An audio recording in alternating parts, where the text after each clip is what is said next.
right, today we're going to do a quick recap of last week's message because I know there's quite a few people here that have missed it, so then you understand what we're talking about. And we've got this topic at the table with Jesus. Jadi kita akan menjelaskan ulang apa yang sudah kita bicarakan minggu lalu, mungkin karena beberapa dari saudara tidak datang. Jadi kita akan berbicara tentang berada di meja bersama Tuhan Yesus. And so because of the world that we live in, because we have access to our phones and all the technology that's on our phones, we can find ourselves snacking on information all day, every day. Ketika kita di kehidupan kita sekarang, kita ada di dunia yang mana teknologinya sangat maju, kita bisa mendapatkan diri kita snacking, nyemil setiap harinya. And so we've got the news, access to the news at any time. Ada kabar berita yang dimana kita bisa dapat itu setiap harinya. So like earlier in the week when we had the earthquake, what was the first thing that I did? I went on to Google search and was like, was there an earthquake in Bali now? Yeah. And then, yes, there was a really big one. That's why it was a bit scary. Yes. Jadi kabar berita kita bisa akses dimanapun. Ketika minggu lalu ada gempa, yang pertama kali Pastor Rachel lakukan adalah buka handphone dan search di Google. Apakah ada gempa pagi ini? Dan akhirnya dia tahu kalau ada gempa saat itu. And so we have access to social media. Jadi ada akses di sosial media. YouTube, Netflix, Disney Hotstar. YouTube, Netflix, Disney juga. And the internet in general. We just have access to information. Atau bahkan di internet secara umumnya kita dapat akses itu. And there's so many things we can find ourselves feeding on today. Di mana kita bisa memenuhi makan itu setiap harinya. And so when it comes to reading the Bible, sometimes we can get caught into the trap of just snacking on the Word of God. Jadi ketika kita membaca Alkitab, kadang-kadang malah kita menemukan diri kita nyemil-nyemil aja di dalam Alkitab itu. So we might see like the verse of the day and we're like, yum. Ya, kita And I'm lihat gonna eat that verse. kita lihat ayat hari ini, kita makan snacknya. Oh, ya enak. But then that kind of disappears and then you go on with your day. And then maybe later you're like on Instagram and someone shares like a Bible scripture on their post. You're like, I'm going to eat that. I needed that today, God. Ya, jadi ketika itu sudah berlalu, terus kita lihat lagi di sosial media kita di Instagram atau Facebook, ada yang upload ayat Alkitab, kita bacanya, kita nyemil lagi. Or we go onto YouTube and we see a short there of a preach and we're like, that was really good. I needed to hear those words from that preacher. Ketika kita lihat di YouTube ada kan video-video singkat, kita lihat lagi, kita makan lagi. Oh, ini nyemil lagi. But there's a problem if we're just snacking on the Word of God. Tapi ada masalah ketika kita cuma snacking, kita nyemil aja di Alkitab, di ayat firman Tuhan. We're not really being nourished by the Word of God. Kita nggak dinutrisi dengan firman Tuhan itu. Snacks will give us a little burst of energy for a moment. Snack bisa memberikan kita tenaga untuk sesaat, but they won't sustain us throughout our day. tapi itu nggak bakal berlangsung secara lama, nggak bakal bisa memenuhi kita secara sehari itu. If I was to decide to run a marathon, eating that whole container of snacks would not be a wise thing to do, I think, Intan. I'm not a marathon runner personally, but I'm just thinking that would not be a good start to a marathon journey. Kalau misalnya Pastor Rachel ikut lomba maraton, tapi hanya makan snack itu aja semuanya, itu Pastor Rachel nggak bakal kuat untuk menyelesaikan maraton itu. And so life is a journey with ups and downs. Di mana kehidupan kita juga journey, perjalanan. Ada up, ada naik, dan ada turun juga. Mountaintops and valleys. Ada gunung dan juga lembah yang dalam. And we need sustenance, we need nourishment from God to be able to endure the good times and the bad times. Kita perlu kekuatan juga, nutrisi dari Tuhan supaya kita bisa menjalaninya. And so we don't want to just snack on the Bible in our day. Kita nggak mau cuma nyemil-nyemil aja di Alkitab kita setiap harinya. And then we also have the opportunity to be able to hear a message delivered when we're at church. So maybe on a Sunday service or youth or connect night. Lalu di sepanjang minggu mungkin kita datang ke gereja, kita bisa mendengarkan khotbah di dalam hari Minggu atau di youth atau di connect night. And this is where the preacher, the person speaking, prepares a meal for us to enjoy. Di mana si pengkhotbah ini menyiapkan makanan untuk diberikan kepada yang datang. But as we talked about last week, eating one meal a week is not going to be enough to sustain us all the way through the week. Tapi yang kita bicarakan minggu lalu, makan satu kali dalam sehari itu, dalam satu kali itu tidak cukup sampai di akhir minggunya. We've got special effects, just to let you know. So snacking and what you hear on a Sunday is not enough for us to flourish in our relationship with Jesus. Nyemil-nyemil dan juga apa yang kita dengarkan dalam satu kali seminggu tidak cukup bagi kita untuk menjalani hidup kita. And so Jesus is inviting us to something greater. He's inviting us to sit at the table with Yeah. him. Yang Tuhan Yesus mengundang kita untuk duduk bersama Dia di meja tersebut, For us to sit and to learn from him. untuk duduk dan belajar dari Dia, And to eat from the bread of life, that is Jesus. untuk makan dari roti kehidupan itu, yaitu Yesus. And it's there as we take time every day to sit with Jesus that we receive the sustenance, the energy, the nourishment that we need to do this journey day by day. Ketika kita duduk di kursi ini, kita mendapatkan apa yang kita perlukan untuk menjalani kehidupan kita setiap harinya. And can I tell you from my own experience, I used to snack, actually even as a pastor, don't tell my boss. I would sometimes go all week and not read the scriptures. I would open up the YouVersion app on the following Sunday and be like, oh no, that's the scripture that the pastor talked about last Sunday. That means I haven't read my Bible all week. Jadi menurut pengalaman saya, kesaksian saya, dulu saya pernah di dalam posisi itu di mana suka nyemil-nyemil aja. Nyemil secara ayat Alkitab, ayat hari ini apa yang tersebut, dan juga ketika dia buka minggu depannya, ternyata di Alkitab itu masih ayat yang minggu lalu, yang artinya dia nggak membaca dalam seminggu itu. And what I found is my faith in that season of doing that was like this. Up, God, you're amazing, you can do anything. Down, this is really bad, how are you going to work this out? Up, oh yes, God, this is such a great season. Down, oh, this is a hard thing, this is impossible, there's no way. And it was literally like a roller coaster. Up Yeah. and down, up and down. Jadi iman saya di saat itu adalah naik turun seperti roller coaster. Ketika Tuhan melakukan sesuatu, terima kasih Tuhan. Tapi ketika diturun, Tuhan aku nggak tahu ini gimana bisa seperti ini. Nanti naik lagi, terima kasih Tuhan. Jadi naik turun. And so someone would come to me with a problem. And my faith was up here, but by the time I finished talking to them, I'm like, oh God, this is impossible. You're not going to be able to do this. Jadi ketika imannya pertama di atas, ketika orang datang ke Pastor Rachel dan menceritakan masalahnya, Pastor Rachel bingung. Tuhan gimana kok bisa seperti ini? Turun lagi imannya. But then graciously, God revealed to me the power of daily sitting with Jesus. Tapi karena karunia Tuhan memperjelas semuanya, yaitu bisa ada di dalam kursi dan meja bersama dengan Tuhan Yesus setiap harinya. And learning to sit and to eat the bread of life every day. And I found that has sustained me so that my life is no longer ups and downs, even though there's lots of ups and downs in life. But he's given me this assurance and a steadiness of faith because I'm meeting with him day by day. Tapi ketika Pastor Rachel duduk dan juga membuat waktu bersama dengan Tuhan, maka Tuhan yang memperjelas semuanya. Dia berjalan bersama dengan Tuhan. Imannya nggak naik turun. And so as we say yes to the invitation that Jesus gives us, as we sit down at the table, we're accessing things like peace that surpasses understanding. Ketika kita duduk di meja bersama dengan Tuhan Yesus, maka kita akan mendapatkan damai sejahtera. We access joy Kita mendapatkan sukacita, and love unfailing. kasih yang tak pernah gagal. At the table we can experience comfort and healing. Kita bisa mendapatkan kenyamanan dan kesembuhan di meja tersebut. At the table we can receive guidance and wisdom and understanding from God. Di meja itu kita bisa mendapatkan pewahyuan, kita bisa mendapatkan bimbingan dari Tuhan. And you know, Jesus has a feast, a meal for us to eat of during the day, even multiple times a day, for us to be able to be sustained and strong in our faith. Tuhan sudah menyiapkan makanan itu setiap harinya, 3 kali sehari buat kita, di mana supaya kita bisa diperkuat oleh itu. And so this invitation is for everyone here Undangan ini terbuka buat semua orang yang ada di sini. to not just come to church and receive a meal, not just snack, but to sit down with Jesus day by day and to be with him. Enggak datang ke gereja aja di hari Minggu atau makan snack aja, tapi datang setiap harinya kepada Tuhan Yesus di meja itu. Now the invitation has been sent to us.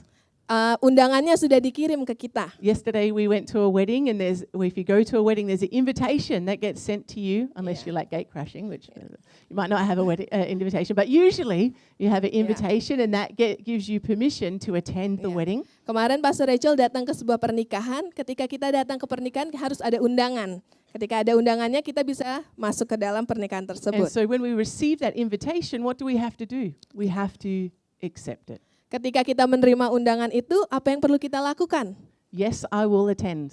Kita bilang menerimanya dan juga kita, ya saya akan datang. But then we actually have to go. Dan ketika kita bilang, ya saya datang, kita harus datang. It's not enough for us to say, yes, Jesus, I accept that invitation to come and sit at the table with you. Tomorrow, I'm going to do it, I promise. Ya, I nggak cukup promise. kita cuma bilang sama Tuhan, Tuhan ya aku terima undanganmu untuk duduk di meja itu. Terus kita bilang, oh ya besok Tuhan aku janji deh bakal duduk di situ. And then you wake up and Jesus is like, hey, come and have a meal with me. And like, oh, I'm so tired. Yeah. And I've got to go to, oh no, I'm late. I've got to go. Quick, run, Yeah. get ready. Tapi ketika paginya, Tuhan bilang, ayo duduk sama aku. Kita bilang, aduh Tuhan aku capek banget. Lihat jam, udah telat. Akhirnya harus buru-buru pergi. And so it's our responsibility. The invitation is given. Jesus is there waiting to give us the food that we need. But we need to take the step to sit down at the table with him. Kita yang harus bertanggung jawab, kita yang harus melakukannya. Tuhan sudah menyiapkan itu, kita yang harus datang untuk duduk bersama dengan dia. You know, at the wedding yesterday, we had like babi guling. What is the goat? Kambing. Kambing guling. And then they had free flow ice cream, which we Yeah. could get at any time. They didn't even say, wait until after the meal. Like we were sitting down and we're like, let's get some ice cream now. And then afterwards, let's get some ice cream now. Like it was just free flow. It would have cost quite a lot of money. It was very wonderful to experience being a guest there. Ya, jadi Pastor Rachel menikmati pengalaman ada di tamu kemarin ketika pernikahan, ada babi guling, ada kambing guling, ada juga ice cream sepuasnya yang mana boleh ambil kapan aja, nggak perlu nunggu dessert dulu, tapi di awal juga boleh. Jadi dia sangat menikmatinya. And I love that the bride and groom were extravagant in their generosity to whatever the cost. Let's make Yeah. this a special occasion for everyone. Di mana pasangan ini sangat luar biasa, murah hati untuk memberikan tamu-tamunya supaya bisa menikmati makanan dan minuman yang ada. And when we think about the price that Jesus paid for us to sit down at the table, we see very quickly it was an extravagant gift that Yeah. he sacrificed his life for us so that we may have Yeah. relationship with him. Kalau kita lihat pengorbanan yang sudah Tuhan Yesus lakukan buat kita, itu adalah pengorbanan yang luar biasa, hadiah yang luar biasa yang dia korbankan supaya kita bisa duduk di kursi dan meja itu. How amazing that we're no longer separated or excluded from the table. Has anyone been excluded from an event and you're looking on social media like, why didn't I get an invitation?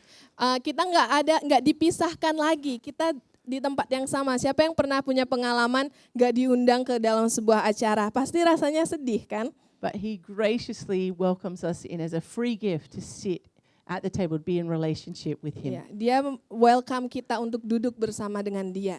And so we say yes, and then we're going to step into sitting down at the table and working through a meal, having a meal with Jesus. Jadi kita bilang ya dan kita duduk di kursi itu untuk bisa menikmati makanan bersama dengan Yesus. And so as we accept that invitation, the best time that we can do that is in the morning. It starts our day off fresh. I know that I'm a night person, I'm not a morning person, but Jesus knows that.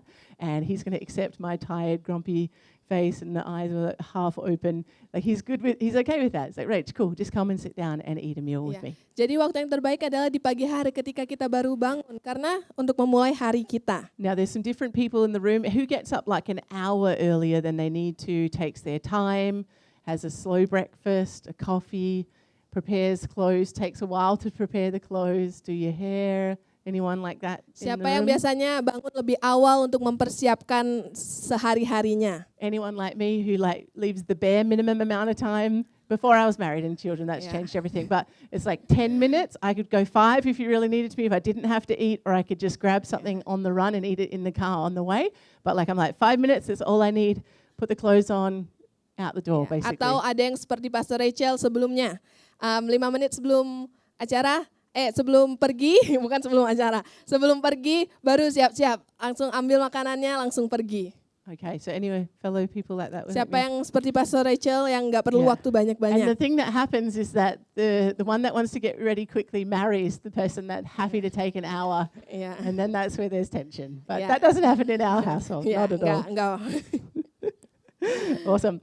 All right, so we have a different schedule in the morning, and this is about us taking time, whatever our schedule looks like, to sit and be with Yeah. Jesus. Kita punya kegiatan yang berbeda-beda, jadwal yang berbeda-beda, tapi mari kita ambil waktu di pagi hari kita untuk duduk di meja bersama dengan Tuhan Yesus. So now the table is an analogy, yeah? I don't expect that you're going to set Yeah. up a table and sit down with some chairs Yeah. and have plates and stuff. This is just to show that we have a Yeah. picture in our minds. Jadi meja ini sebuah analogi di mana kita nggak perlu harus mempersiapkan meja dan kursi setiap harinya duduk di situ. But I think it gives us a good visual about what our mornings can look like with Jesus. Tapi ini visual bagi kita bagaimana pagi hari kita bisa kelihatannya bersama dengan Tuhan Yesus. Okay, so let's break this down even further. Like, Rach, what does it look like to sit at the table with Jesus in the morning? Mari kita buka lagi gimana, apa sih maksudnya kita duduk di meja bersama dengan Tuhan Yesus? So firstly, it is to sit down and make the time. So we can have the intention, we can say, yes, God, I'm going to do it, but we actually have to make it happen.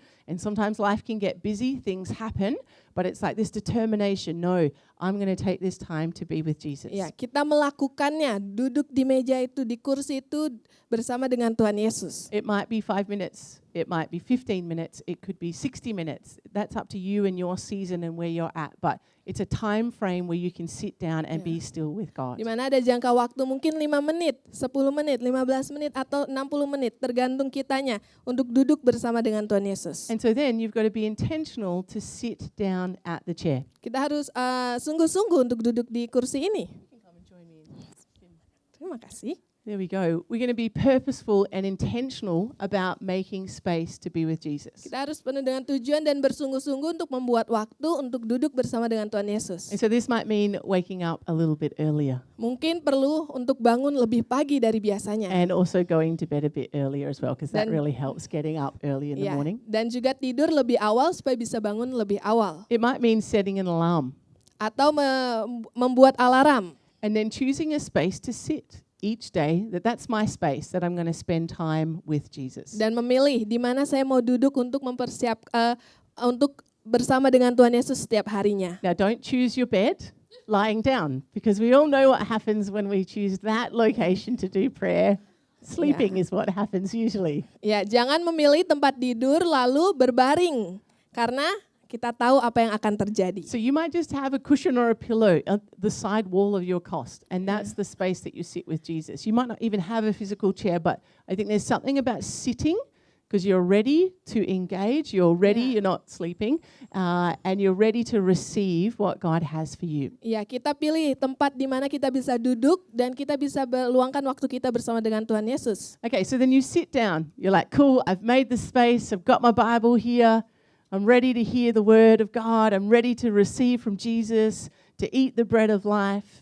Kita sudah duduk, kita ada Alkitabnya, sudah siap kita untuk mendengar dari Tuhan saat itu. And then we sit down and then we're like, what do I say? Like, is God even here? I can't even see him. So is he actually here?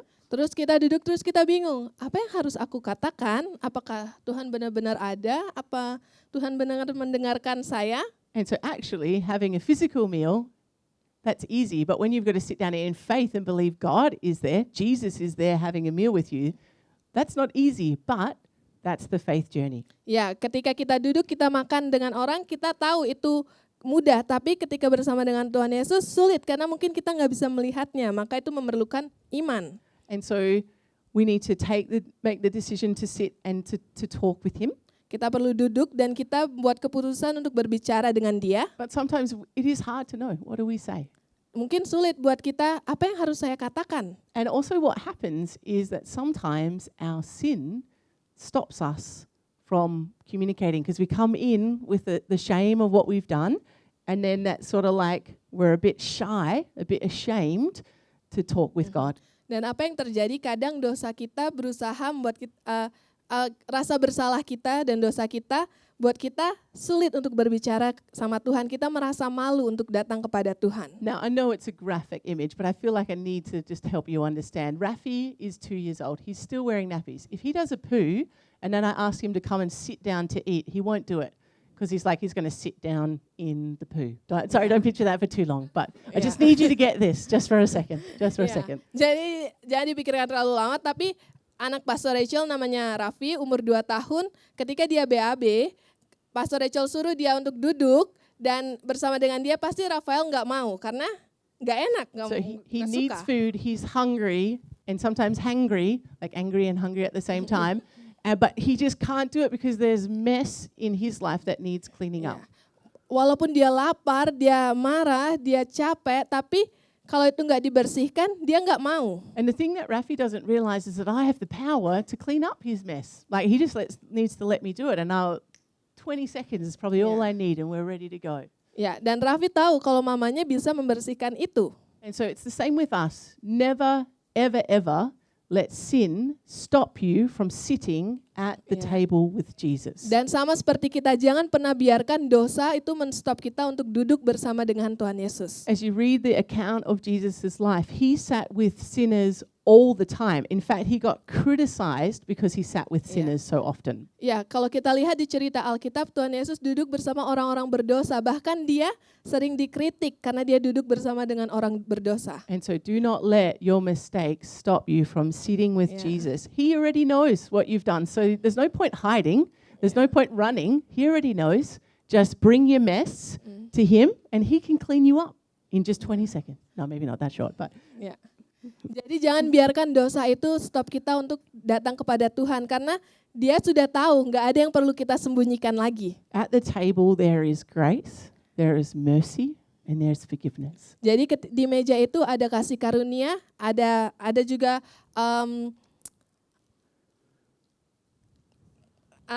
kemurahan, dan juga Tuhan memberikan pengampunan itu buat kita. There's comfort here. Ada kenyamanan di sini. And also there is power available for us to overcome that sin and temptation that keeps trying to take us out. And so if we miss this meal, we miss accessing the power that God has for us to overcome those temptations. Dan ada kekuatan di mana kita bisa mengalahkan dosa-dosa itu yang sudah diberikan sama Tuhan. And so we want to have that time alone with Jesus. Kita mau ambil waktu untuk sendiri bersama dengan Tuhan Yesus. And not sitting down and then getting distracted that something's not clean. Is anyone like that? If there's something not clean in the house, I'm like, oh, just a minute, Jesus. I'm just going to go sweep the floor. And then I'll come back and I'll sit down with you. Kita nggak duduk terus memikirkan, oh ada yang perlu dibersihkan. Jadi kita bilang, Tuhan bentar ya, aku mau bersihin dulu, nanti aku datang lagi. So don't do that. There's a story in the Bible about two women, Mary and Martha. Jadi jangan lakukan itu. Kita lihat di Alkitab ada cerita dari Maria dan Martha. And Martha's the doer. She's making things happen in the kitchen, organizing the dinner, all the food. Jadi Martha yang melakukan semuanya. Dia mempersiapkan makanan dan minuman, apa yang ada dia persiapkan. And her sister Mary is seated with Jesus, not doing anything, not contributing anything. Dan Maria duduk bersama dengan Tuhan Yesus, nggak melakukan apapun. And Martha, she complains about it to Jesus. It's like, why is Mary not helping me? Martha komplain sama Tuhan Yesus, Tuhan, kok Maria nggak bantu saya? And then Jesus says, let her do what she's doing. That's the most important thing, sitting with me. Ya, biarlah apa yang dia lakukan karena itu adalah hal yang penting untuk duduk bersama dengan aku. And so cleaning those dishes that you can see from your chair that you're sitting with Jesus in, leave it till later. Don't worry about doing that. Jangan, nggak usah bersih-bersih apapun. Mungkin kita kelihatannya kotor, tapi tunggu, ambillah waktu untuk bersama dengan Tuhan. All right, so we sit down. We said, yes, I'm going to be part of this time with Jesus. Now what? What do we say next? Ya, kita sudah duduk, kita sudah mau ambil bagian, lalu apa yang harus kita lakukan selanjutnya? Have you ever had a conversation where you've sat down with someone and they're a bit shy and maybe you're a bit shy and the conversation's like, how was your week? Good? Jadi mungkin kita pernah duduk bersama orang yang malu-malu, kita juga agak malu. Terus kita tanya, bagaimana kabar seminggu ini? Baik. It's a nice sunny day today, isn't it? Ya, cuacanya bagus ya, cerah hari ini.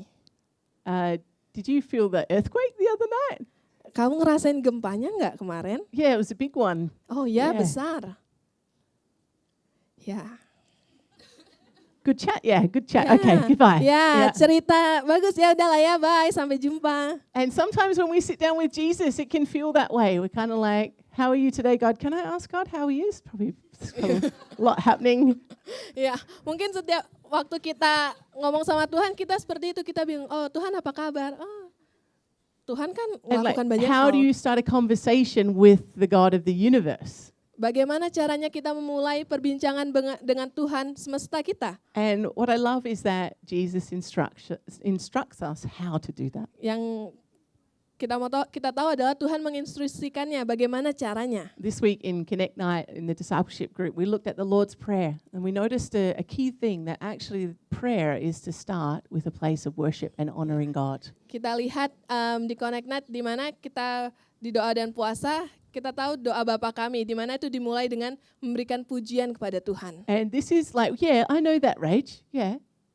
Kita Our bilang, God, oh ya, our Father who art in heaven, hallowed be your name. Like, we know the scripture if we've been in church for a while, but actually sometimes we just come, we sit down and then it's like, hey, Jesus, I've got a list of things I need your help with. Can you please sort Yeah. out the issue with my kids? They're being so misbehaving. Can you just sort them out, let them be angel children? And like we just come in with the big list, right? Yeah.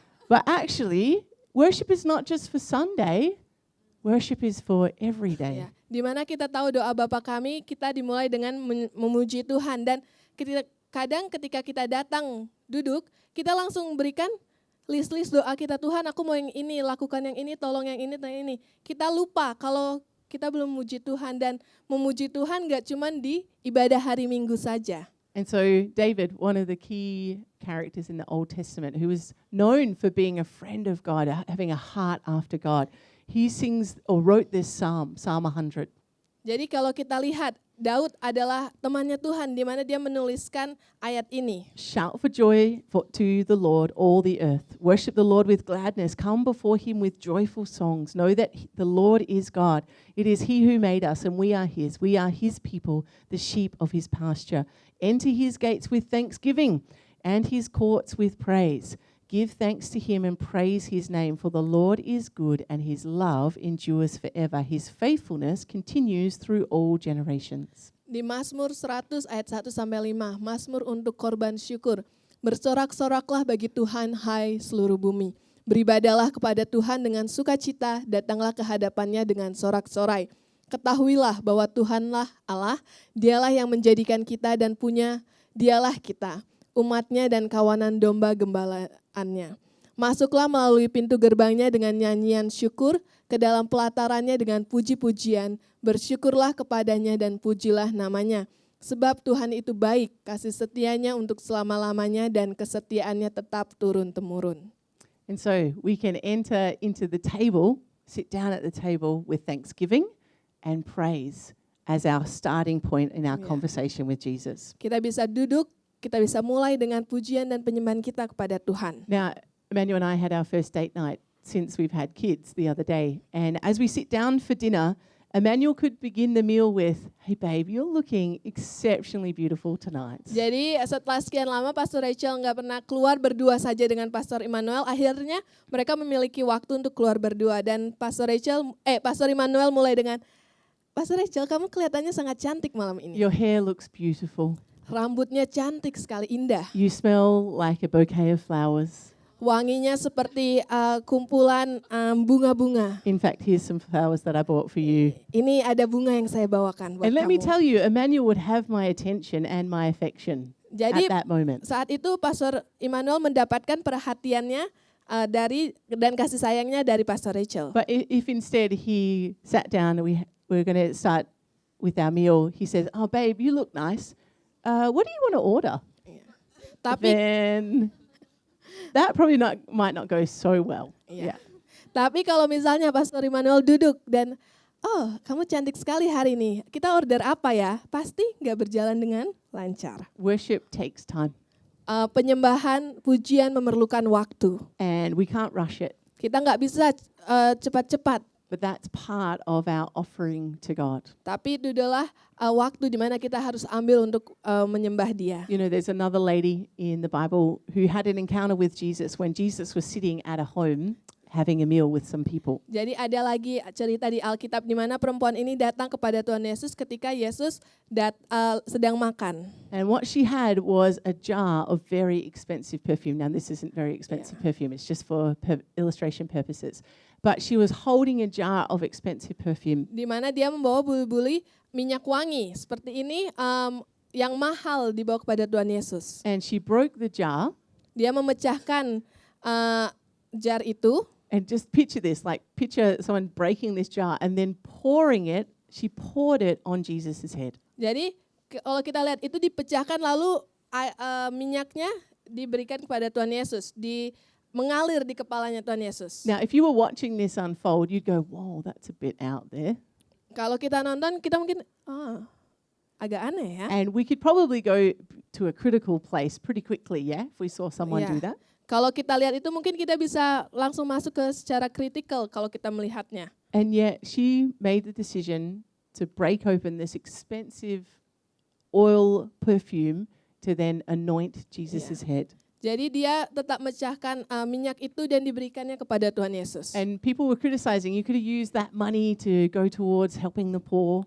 Orang-orang mengkritiknya, kamu bisa memakai uang itu untuk yang lain, untuk membantu orang lain. And they actually rebuked her, which means they would have said, "Stop, don't do that. You're not allowed to do that." Bahkan mereka berusaha untuk memberhentikannya. Mereka bilang, jangan, kamu nggak bisa melakukan itu. And yet Jesus does not reject her extravagant worship. Tapi Tuhan Yesus tidak menolak pemberian worship, penyembahan yang luar biasa yang dia berikan. Even when everyone else in the room was saying, "That's ridiculous. Why are you doing that?" Jesus was like, "Let this woman worship me." Walaupun orang-orang yang lain mengkritiknya, Tuhan Yesus tetap menerimanya. And in fact, he describes that what she did was a beautiful thing. Yang Tuhan lakukan, yang Tuhan katakan, apa yang dia lakukan adalah sesuatu yang indah.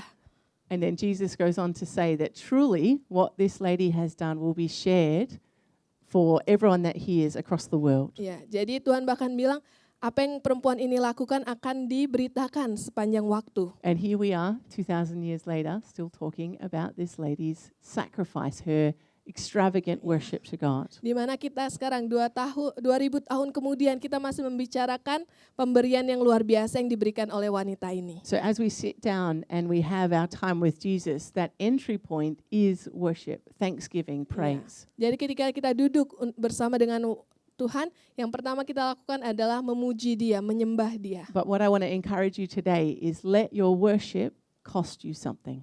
Jadi yang kita mau lakukan adalah biarlah pujian kita mengeluarkan sesuatu. Maybe it will cost you your time Mungkin harus kita meluangkan waktu kita or your sleep. atau tidur kita. It may cost you your energy. Perlu biaya, mungkin energi kita. It may cost you physically. You might decide, actually, this worship time for 15 minutes, I'm going to kneel on the floor as a sign of my reverence for God. Atau biaya di mana kita perlu mungkin untuk berlutut, untuk menyembah Tuhan selama 15 menit. It might cost you lifting your hands for that time. We're like, I've got sore arms. No, I want my worship to be extravagant today, God. I'm going to lift my hands even until I can't hold my hands up anymore. Ya. Atau mungkin kita perlu angkat tangan untuk menyembah Dia, walaupun tangan kita rasanya pegal, tapi kita tetap angkat tangan. Maybe it might cost you your pride. Mungkin harga diri kita. That you're like, well, but what if someone else hears my worship? Mungkin kita berpikir bagaimana kalau orang lain melihat cara penyembahan kita. What if someone hears my terrible singing? Atau mereka dengar kalau suaraku nggak bagus. No problem. Nggak apa-apa. This lady was like, I don't care what anyone else thinks in this room. I want to give my extravagant worship to Jesus. Yang perempuan lakukan ini nggak peduli apa yang orang lain pikirkan, dia mau tetap memberikan pujian yang luar biasa itu kepada Tuhan And so Yesus. this is for not just at home, but at church as well. Let us be a church where we're in this room and we're giving everything to Jesus in the worship time. Jadi jangan hanya di rumah, tapi di gereja kita, apapun itu kita memberikan pujian penyembahan kita kepada Tuhan Yesus. We're not thinking, wow, Lady's got a really nice dress on. Has Prissy got new glasses? I'm pretty sure they're new. We're not thinking about those things. Oh, that song was a little bit off. It's a bit fast, a bit too soft. Don't think about those things. Worship is not about that. It's about Jesus. And if we're making a clanging cymbal noise, we're still going to praise and worship Jesus. Iya, ketika kita menyembah, kita nggak memikirkannya, oh Kali dressnya cantik sekali, kayaknya Kak Prissy kacamatanya baru, oh kenapa musiknya pelan, kok temponya terlalu lambat atau ini. Tapi pujian adalah ketika kita menyembah Dia, nggak peduli apapun yang terjadi. And so I would think that acceptable worship to the Lord is like out Yeah. here, not just Iya, ketika kita menyembah Tuhan, kita mengangkat tangan, nggak cuman diam aja. it's like if you want to dance in our church, you can. Like, don't be distracted to someone else's worship, but if that's the way you want to express your worship, then you do that. Kalau kita mau menari ketika kita menyembah Tuhan, maka lakukanlah. Jangan pedulikan apa yang orang lain If you want to katakan. kneel, if you want to be on your face in worship, whatever it takes to just be giving a sacrifice of worship. Don't just give the easy. Don't just give the normal. Let's give extravagant worship to God. Atau kalau kita perlu berlutut, mengangkat tangan, apapun itu lakukan. Jangan hanya lakukan sesuatu yang mudah, tapi mari kita lakukan itu.